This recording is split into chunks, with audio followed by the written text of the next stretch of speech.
I believe that this is the God's anointed one. And therefore, I will gonna walk with this person. It has nothing to do with romantic love. I just want to explain that properly. And therefore, Jonathan, sacrificed even his future, his life, and even his comfort. And that's the time that we're gonna pick this story where they actually parted ways with heavy heart. And Saul did not stop. He said, I'm gonna put things into my hands now. I'm gonna take it forward. I'm gonna call on my 3,000 men. Imagine the enemy of the state. Imagine the president of a country using all his armies, his power, just to seize one man to kill him. And this is what happened here. That's why David, from someone who was anointed by God to replace King Saul, now from being hunter, because he's being used by King Saul's kingdom to hunt down Philistines and destroy them, now he's being hunted. So from being a hunter to hunted, and now he started running from a palace, he went to a cave, Adullam, and then he went to wilderness, which is the desert, and so on and so forth. Would you imagine that? Because this man was trying to kill him. And in fact, during that time, there were all people, armies, relatives that came to David, which is around 400 people, but they're all unqualified. How many of you understand that it's so difficult to lead at that time? You're living through pain. You're living with people that you don't understand whether they can deliver or not. But because of your trust and faith in God, you were able to do that. So he's being hunted. From time to time, twice, he has the opportunity to kill Saul, but he said, I will not do that. So that's something that we're going to understand tonight. Because leadership is both privilege, at the same time, you have to admit that you attract attention. And sometimes that attention can be adversary, that it means that you have a target in your back. In this situation, it's about opposition or enemy. And the enemy is not just taking the position, but trying to take your own life. Guys, you have to imagine this. This is not just an enemy in your company. It's not only an enemy of your neighbor trying to, steal something from you or trying to get your position in a company. In this case, he wants to kill David because he understands that he's a threat on his throne. Now, here's the thing. What can we understand? What can we learn from David when we are facing opposition? In other words, the question that I want us to answer and study is that how do we respond when faced with opposition? When we have enemies. The first one that David did was to seek God first. This is very important. Opposition, someone, the king and his army trying to chase and kill you, his first default is to seek God first. How many of you are like me? That if you have some adversaries or someone plotting against you, you get to learn about it, your default is go into the drawing board and say, maybe I'll consult my friend. What do you think I should do? But in David's case, in the chapter before this, in chapter 23, when they went to Keilah, remember David went to Keilah just to help those people. He was trying to help those people against the Philistines, and Saul said, this place is gated. Now he's trapped. I can now kill him. Imagine that. Imagine that David is here. He wants to block all of this door, and he has no way to escape. And you know what he did? In verse 9 and 10, when David learned of Saul's plan and told Abiathar the priest to bring what? The ephod, and asked the Lord what he should do. And after that, David prayed, O Lord, O God, Israel, I have heard that Saul is planning to come and destroy Keilah because I am here. First thing that he did was ask the Lord. Second, pray. And again, continuously, he asked, please God, tell me, Lord, ask again, will these leaders of Caleb betray me and my men to Saul? And you know what happened? God replied, yes. Tapos may dalawang lalaki. They will doon. betray you. So, anim So in other words, David's response was Hindi. to seek Apat na God's sir. direction. Tapos, When we face opposition in our dalawang life, lalaki nakita. I don't know about you, instead of trusting our Dalawang own lalaki instinct naglalakad sa or huli. seeking advice of someone who's very good, maybe our city leader, don't get me wrong, you can always ask counsel. But I hope and pray that we can learn from David that our first default is to seek God first. You know, there's important thing about here that when you seek God, that means it's an attitude of prayer. You always win difficult battles on our bended knees. When you pray, when you have enemies, when you have opposition, when we have opposition, when we pray, there are two things that happens. One is that we ask God, Lord, what's your direction for me? How do you want me to handle this? And Lord, what is it in me that you're working on? There's something about us. Sometimes we always see the other person when God is putting us in a situation. But remember, God is also using this situation to shape us, to form us, to transform us. So when we pray, don't just ask for the other person, we're going to do that, but ask God, Lord, what's in me that you're trying to shape right now and change? And when we pray, the other prayer would be to pray for our enemies, for our opposition. You know, I have to admit, that's the most difficult part. You know, how I wish, you know, when Jesus said, pray for your enemies, bless them. You know, when you utter that prayer, Lord, in Jesus' name, I pray for, you know, please grant me, you know, a success today. Lord, may I finish this race, blah, blah, blah. And Lord, I reminded I have some, Lord, bukas na lang. You know, and here's the thing. It takes will and obedience. Because when you hear that the Lord says, let's do this, because it helps us as well. And trust me, when I'm sharing this as a personal experience, when you pray for your enemy or for someone that's opposing you, eventually you feel that your heart starts getting softened by the Lord towards that person. And you see good in that person already. So now let's learn from David that when enemies arise, let us first seek God's plan from where we can draw our own battle plans. In other words, simply, you know, seek first, Lord, I want your plan first before I even consider my own plan. It's like your good plan versus God's plan. And I hope and pray that we all understand that God's plan is the best plan. And that's what David did. Lord, what should I do? And this is something fascinating about David. If you look at that pattern, that consistency, he always inquired with the Lord. You know, we're going to talk about when he fell, rather. You know, but when you go to that chapter, you understand the pattern that the only time that he actually went to that trap is because he did not inquire of the Lord. But he's so consistent about that. Now, a question to you as a reflection, is there something that right now you feel that you need to ask God's direction? Number 2, seek God first, submit to God's will. You know, when he has that opportunity to kill King Saul, imagine if the only way for David, it is just mind-blowing to be honest. If I'm David, I'm super skilled, I have 300 men, 400 men, that's more than enough for me. I have the opportunity to kill King Saul. I can do that. I even killed Goliath. I was able to kill lion and bear. But you know, he said here, the Lord forbid. He is an anointed one by the Lord. In other words, David understand that it was the Lord who has appointed this man.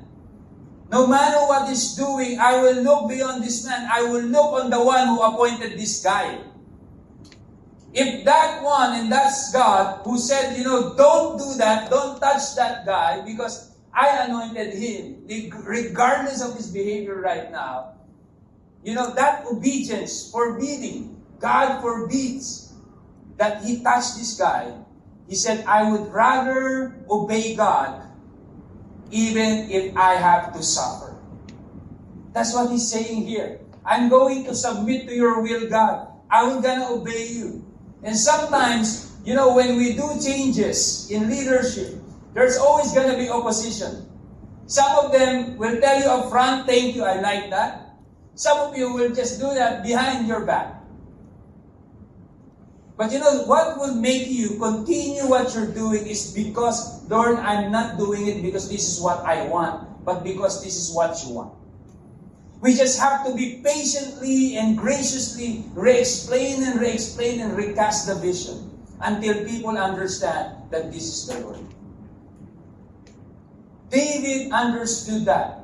The Lord forbids. Even in chapter 26, the second time that he has that opportunity to kill King Saul, he still did the same thing. In fact, it's the same wording. The Lord forbids because you are an anointed one by the Lord.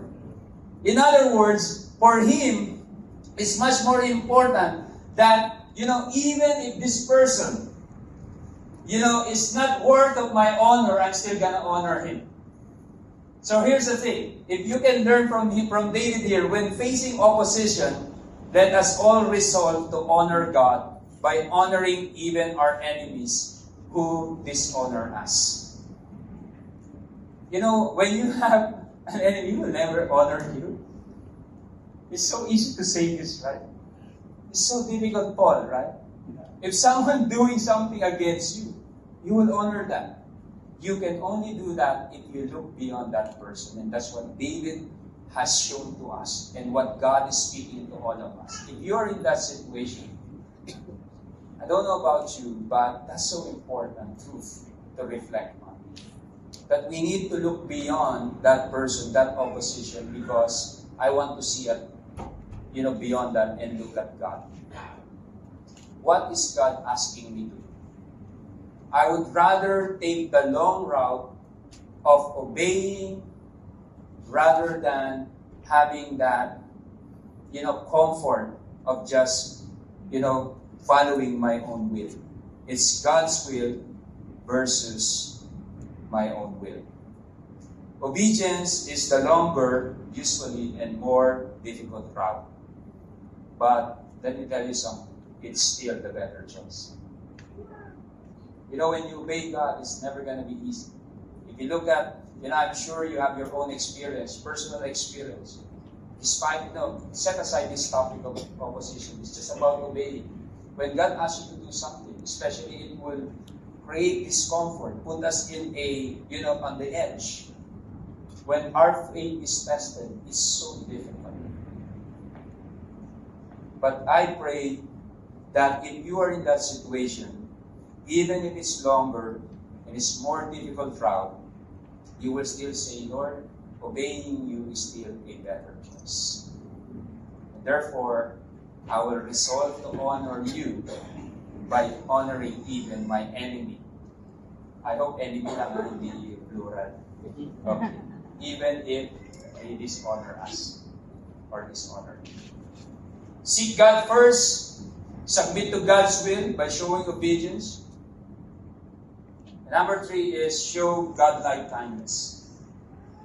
Kesed. Remember, if you look at the story of David with Jonathan, with King Saul, it's all about kindness of God. It's called Kesed. When you call about Kesed, this is covenantal, steadfast type of love. It's something that you can actually, that only God can, manifest. And remember, you were saying, but I don't know how it feels. Remember, you and I, we're all sinners when Jesus died for all of us. God has already demonstrated His kindness to us that while we're all sinners, He died for you and I. And the fact we're saying that, look at the cross, that reminds us of God's Kesed's love, Kesed kindness, and so on and so forth.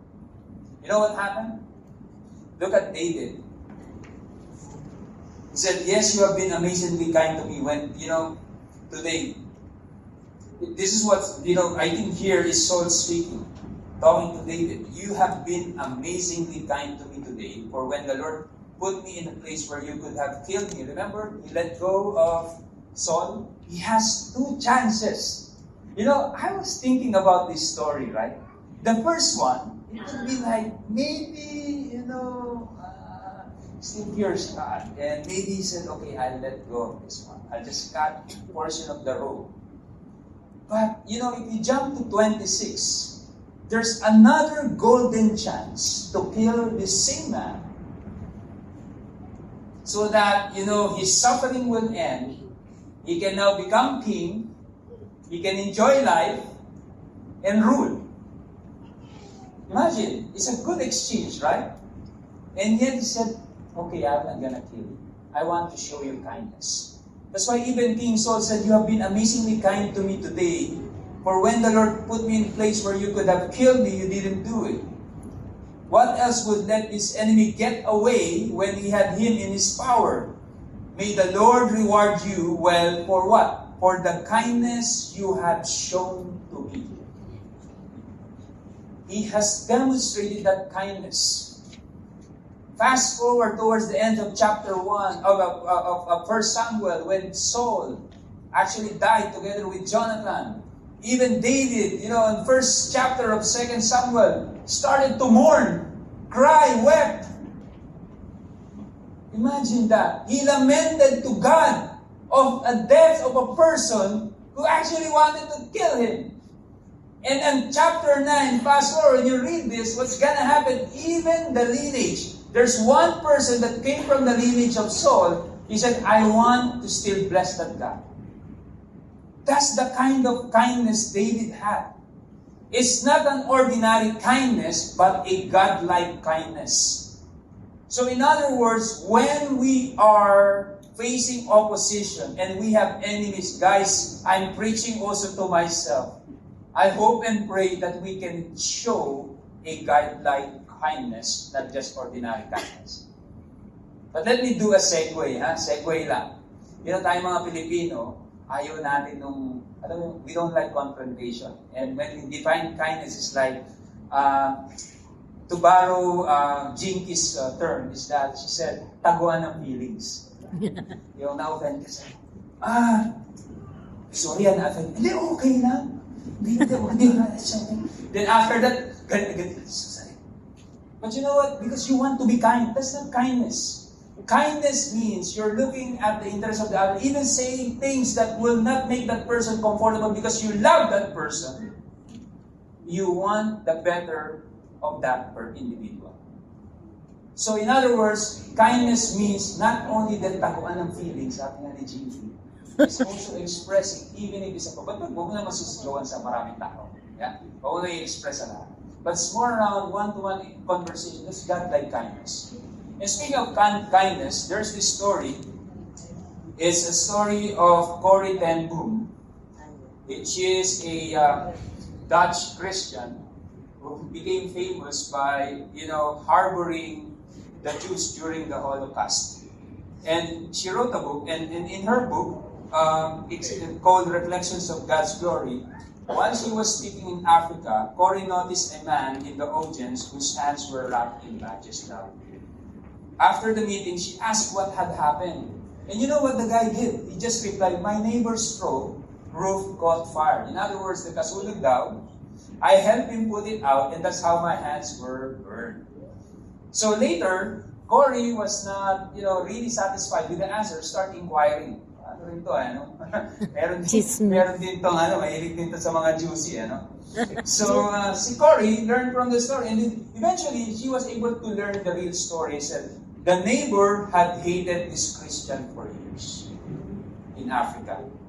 In fact, the neighbor had deliberately set fire to the Christian's house while his wife and children were sleeping inside. Imagine that. They were all sleeping inside. The neighbor deliberately set fire. By God's mercy, the family escaped, and the fire was extinguished before it consumed the house. The Christian that we are referring here had a choice. He could have stood there and watched. He could actually say that, it's justice, that's what's happening. In layman's term, people will say, non-Christian, karma yan. But instead, what he did was, he ran to save the very man who had tried to destroy his family. In doing so, he burned his own hands while saving his enemy's house. Think about that for a moment. So extreme. God-like kindness. That's why Paul said in Romans chapter 12 rather, verse 17, says, repay no one for evil. And in verse 21, it says, do not be overcome by evil. It's a great reminder. Do not be overcome by evil, but overcome evil with good.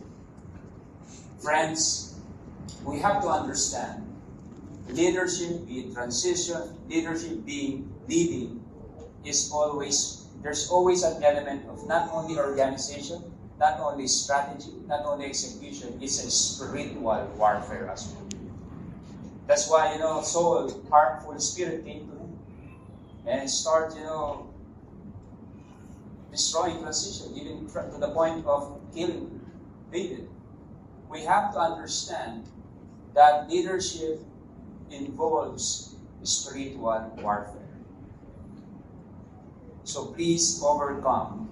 Don't allow the evil to overcome you, but overcome evil with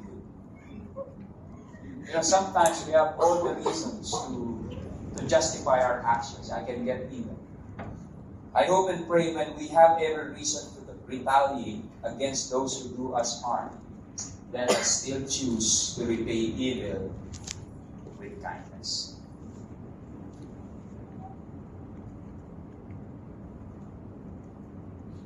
Hirap, no? God-like kindness. Seek God first. Submit to God's will. Show God-like kindness. And the last thing David did was surrender everything to God. When everything, in other words, Lord, I cannot do anything at all. I have done all those three that, I've learned and nothing is happening. Just trust that, Lord, I surrender it to you. I surrender to you means that I trust you, that you are a God who's just, that you will render justice. I trust you that vengeance is yours, not mine. I trust you that you can save me.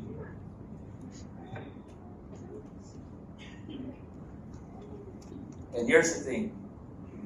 When he was faced here, when they're having a conversation, David and Saul, twice it happened, 24 and 26. I'm just going to capture 24 here. He said, may the Lord judge between me and you. This David speaking. May the Lord avenge me against you, but my hand shall not be against you.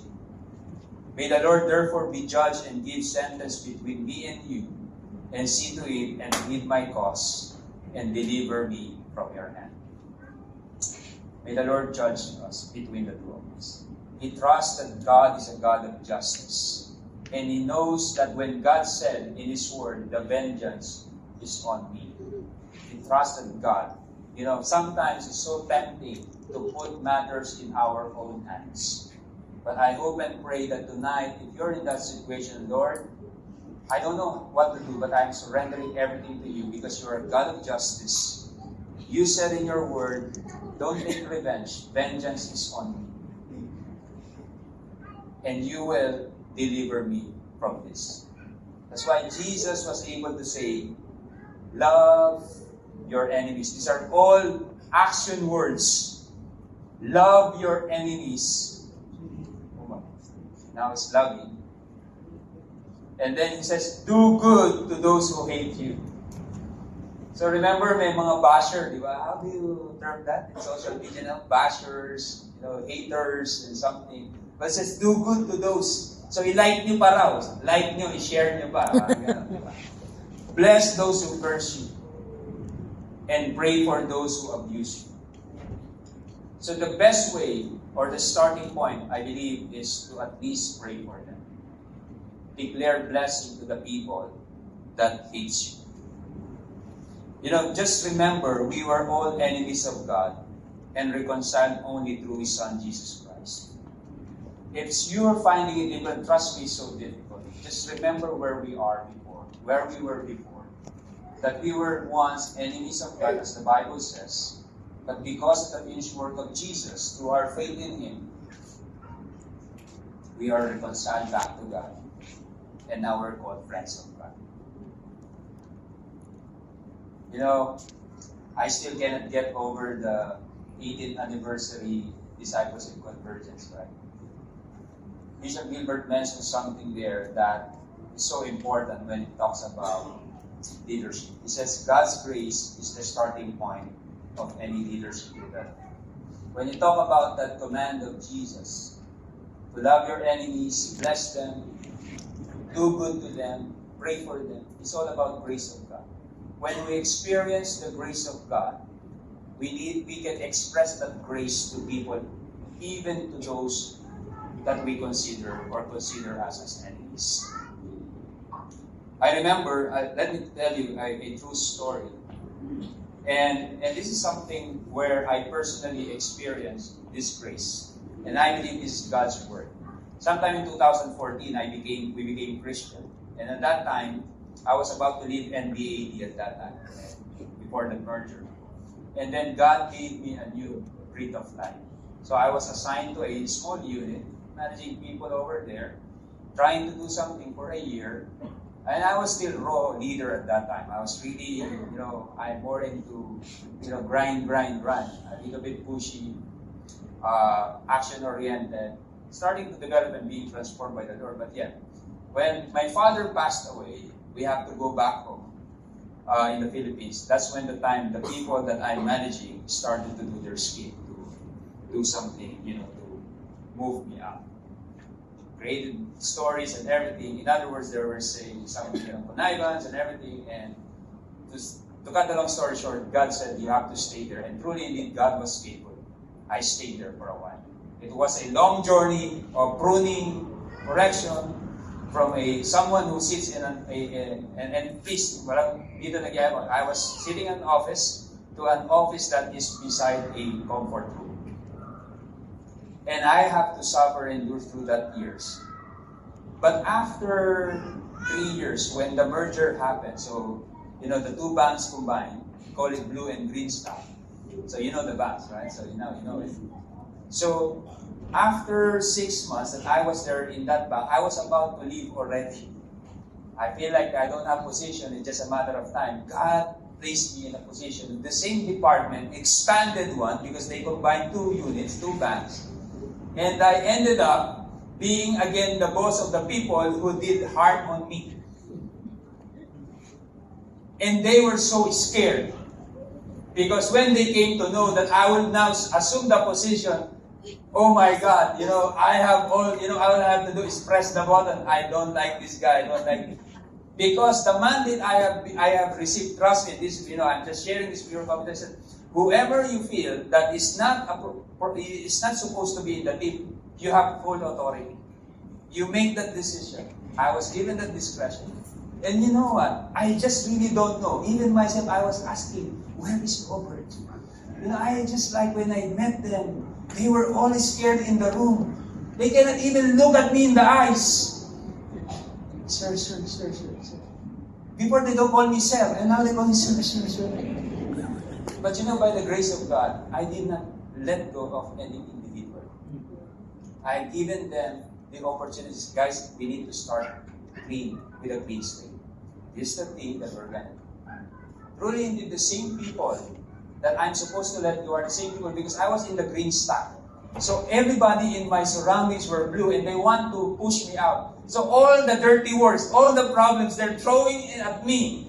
And I don't know what to do. Michelle knew about it and I was just this thing, seek God first. To be honest with you, I don't even know how I was able to survive those years. I only survived, I was about to integrate that department into the new system because it's a merger. And I was placed with 2 months left and all the people were there already for 14 months and I have to cram. And I was telling the Lord, help me. What will I do? And I don't know how it happened, but I was able to stay there for another 7 years. And so on and so. God did not, allow me to have my hands, painted with revenge. And I thank the Lord. And that's why when I was listening, and this is the same passage that God ministered to me during this time. That's why you can feel I can preach it just naturally, right? Seek God first. Submit to God's will. Obey it even if it's very, very difficult. Show God-like kindness by the grace of God. And if you don't have any other answers or solutions, surrender everything to God. Because He is sovereign. He's a God of justice. Vengeance is not ours. It's from the Lord. And He will save you from your enemies. And therefore, I say this as I pray for you. You know what? When we are going through opposition, season, enemies, it's not only to mold us to become great leaders. It's about God's working in us to form Christ in us. Opposition, enemy season is not just meant to us to become great leaders. It is meant to form us to be like Christ. And therefore, I want to say to everyone, God uses opposition to shape, form, and transform us to be Christ-like. Bow your heads and close your eyes and pray for you. I'll ask the worship team to come.